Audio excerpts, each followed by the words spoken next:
천사사관학교 12번째 강의를 시작하겠습니다. 12번째 강의는 미카엘과 그의 사제들 교회 설교 12번째 설교를 근거로 한 것입니다. 요한복음 2장 23절로부터 3장 13절까지 보겠습니다.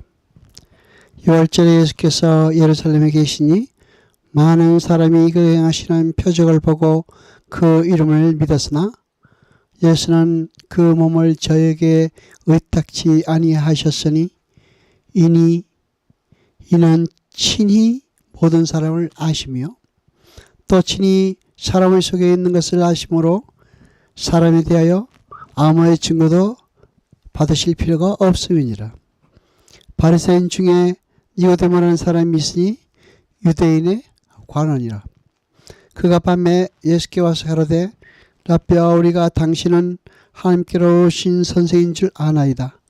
하나님께서 함께 하시지 아니하시면 당신이 행하시는 이 표적을 아무라도 할 수 없음이니이다. 예수께서 대답하여 가라사대 진실로 진실로 내게 이르노니 사람이 거듭나지 아니하면 하나님 나라를 볼 수 없느니라. 니고데모가 가로되 사람이 늙으면 어떻게 날 수 있습니까? 두 번째 모태에 들어갔다가 날 수 있습니까? 예수께서 대답하시되 진실로 진실로 내게 이르노니 사람이 물과 성령으로 나지 아니하면 하나님 나라에 들어갈 수 없느니라. 육에서 난 것은 육이요 성령으로 난 것은 영이니 내가 네게 거듭나야 하겠다는 말을 기이 여기지 말라. 바람이 임의로 불매 내가 그 소리를 들어도 어디서 오며 어디로 가는지 알지 못하나니 성령으로 난 사람은 다 이러하니라. 니고데모가 대답하여 가로되 어찌 이러한 일이 있을 수 있나이까? 예수께서 가라사대 너는 이스라엘의 선생으로서 이러한 일을 알지 못하느냐? 진실로 진실로 내게 이르노니 우리 아는 것을 말하고 본 것을 증거하노라. 그러나 너희가 우리 증거를 받지 아니하는도다. 내가 땅 일을 말하여도 너희가 믿지 아니하거늘 하물며 하늘 일을 말하면 어떻게 믿겠느냐. 하늘에서 내려온 인자 곧 인자 외에는 하늘에 올라간 자가 없느니라. 아멘. 여러분, 성경 원래 장과절로 나눠 있지 않습니다. 장과절은 후대 사람이 편의를 위해서 만들어 놓은 것입니다. 그래서 어떤 경우에는 장과절을 구분하지 않고 연결해야만 그 의미를 알 수 있는 경우도 많이 있습니다. 예수 그리스도의 성전 포악의 사건과 니고데모의 이야기 중간에 예수님이 많은 표적을 일으켰고 사람들이 주님을 믿었는데 주님은 그들의 믿음을 올바른 믿음으로 여기지 않으셨다라는 내용이 들어있습니다. 이 표적들의 책들은 무엇을 이야기하고 있습니까? 이 모든 표적의 책들은 모든 죄인에게 굳게 닫혔던 하늘이 예수 그리스도에 의하여 열리게 되는 것을 가리키고 있는 것입니다. 혼인잔치에서 물로 포도주를 만드는 사건은 형식주의인 유대교에서는 참다한 기쁨이 없으며 진정한 기쁨은 예수 그리스도에 의해서만 가능하다는 것을 말하고 있는 것입니다. 또 성전 전화 사건은 겉으로는 하나님을 섬긴다고 하면서 자신의 이익만을 추구하는 입만무성한 무화과나 모인 유대인들을 향한 예수님의 진노를 보여주는 것이라고 볼 수 있습니다. 그리고 바로 이어지는 것이 2장 말미에 예수님을 믿는다고 하는 자들을 예수님께서 인정치 않으시더라는 내용인 것입니다. 이러한 모든 기적들은 모두 표적 사인이었습니다. 요한은 일부러 세미이온이라는 단어를 써서 이 기적들이 어떤 것을 지시하는 표적임을 밝히고 있습니다. 그 기적들은 일종의 표지판이라고 생각하시면 됩니다. 그리고 그 기적을 보고 예수님을 믿노라 하는 자들을 보시고 주님께서는 그들의 믿음을 인정치 않으셨다는 것을 말하고 있습니다. 그것은 그들의 믿음이 참 믿음과는 거리가 멀다는 것을 말하는 것입니다. 많은 사람이 그 행하시는 표적을 보고 그를 믿었다. 즉 믿다가 에피스티오산이라는 피스티오의 부정과거 시제입니다. 그 시제는 일시적인 믿음을 말하는 것입니다. 믿음도 두 가지로 이야기할 수가 있습니다. 진리를 믿는 것, 그것도 믿는 것이고 어떤 사람의 가르침을 쫓아 따라가는 것, 그것도 믿음이라고 이야기할 수가 있습니다. 예수님을 믿겠다고 쫓아온 사람들은 일시적인 충동으로 예수를 쫓은 것이지 절대 예수님을 믿는 자들이 아니라는 것을 강조하고 있는 것입니다. 34절에 주님께서 친히 모든 사람을 아신다라는 구절이 나옵니다. 여기서 알다라고 번역된 단어가 기노스코인데 사물이나 현상에 대해서 그 겉모습뿐이 아닌 실제적인 내용을 아는 지식을 이야기하는 것입니다. 겉으로 보이는 것뿐만 아니라 그 사물이 보이지 않는 내용을 포함한 알리라는 것을 말하는 것입니다. 연보면은 믿는다는 말이 두 가지 의미를 씁니다. 하나는 참 믿음을 말하기도 하지만 한편으로는 일시적으로 그 대상의 가르침을 받고 그를 따르는 행위도 믿음이라 한다고 말씀드렸습니다. 당시 고대 사람들은 믿는다라는 말을 쓸 때에 누구의 가르침을 믿고 따른다라는 의미로도 쓴 것입니다. 예를 들면 제자들이 가나의 혼인잔치에서 예수님이 일으키신 표식을 보고 그를 믿었다라고 나옵니다. 그런데 요한복음 2장 22절을 보면 제자들은 예수님이 벌하신 후에야 예수님을 믿었다고 나옵니다. 예수님의 제자들은 십자가를 지시기 전에 주는 그릇이 되어 살아계신 하나님의 아들이라고 수없이 믿음을 고백한 것은 여러분도 잘 알고 계십니다. 그러나 어떻습니까? 십자가 앞에서 다 도망갔습니다. 성령의 거듭난 형권은 절대 주님을 믿을 수가 없다는 것입니다. 우리는 어떻습니까? 인간은 자기 자신에 대해서도 잘 모른다는 것입니다. 지금 예수를 잘 믿겠다고 생각할지 모르지만 실상은 아닐지도 모릅니다.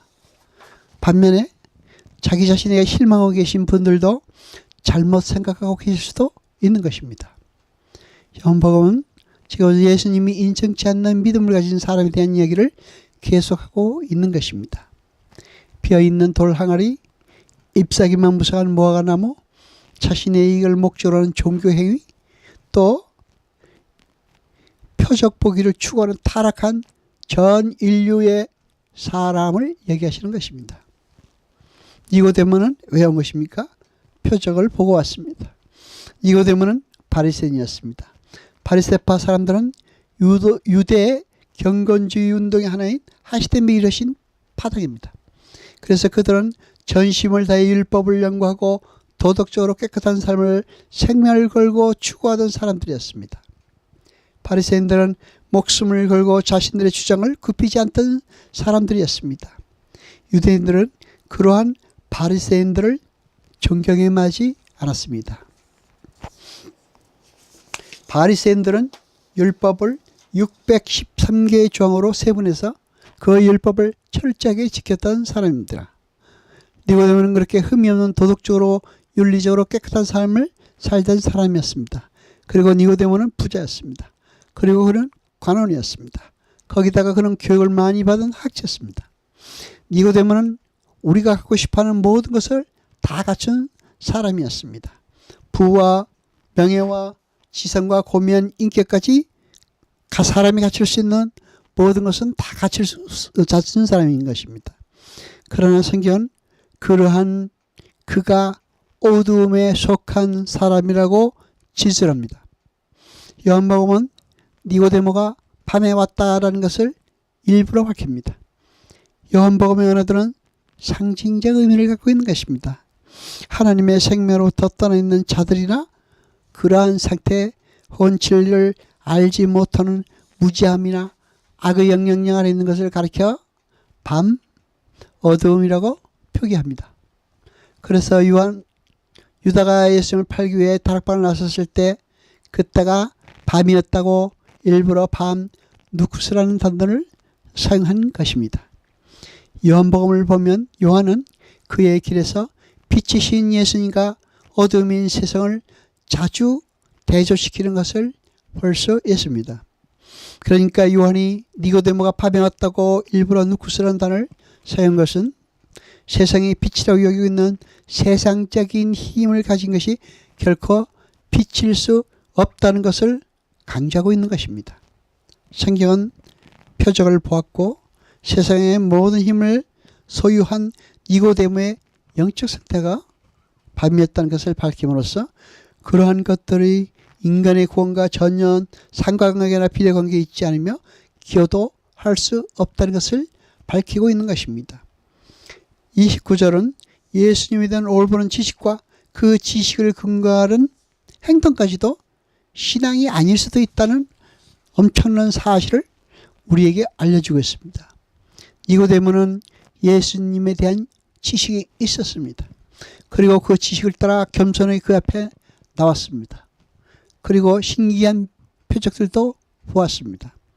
그런데 주님은 니고데모에게 거듭난 나를 부르십니다.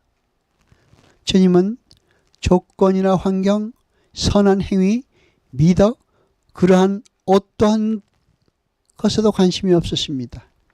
오직 하나 성령으로 거듭났냐 아니냐에만 관심이 있으신 것입니다. 그 거듭남은 자신의 노력이나 애씀으로 주어지는 것이 아닙니다. 하나님께서 선물로 주셔야 거듭날 수 있습니다. 거듭나다 겟내 때 안어 때는 수동태입니다.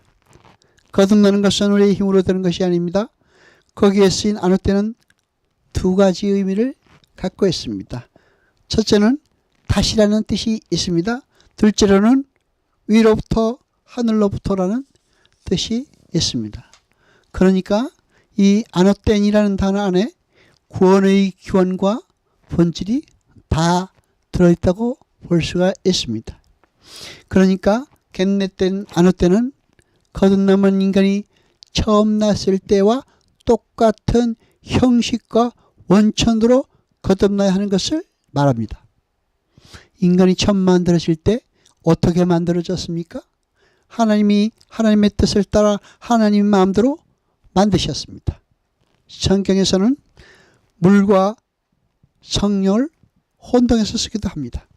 주님께서 물과 성령으로 거듭나야 된다라고 말씀하신 것은 성령으로 거듭나야 된다는 것을 강조하신 것이라고 볼 수 있습니다. 세례는 죄가 죽고 하나님의 백성이 살아나는 심판과 구원의 사건을 의미하고 있습니다. 그것은 성령으로 말미암아 하나님의 택한 백성에서 일어나게 될 구속의 사건을 말하고 있는 것입니다.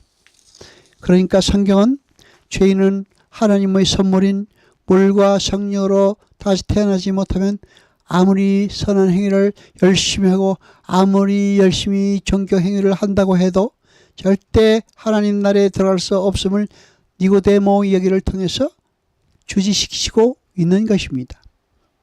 하늘의 것들은 물과 성령으로 거듭난 자들에게만 계시로 알려지게 되는 것입니다.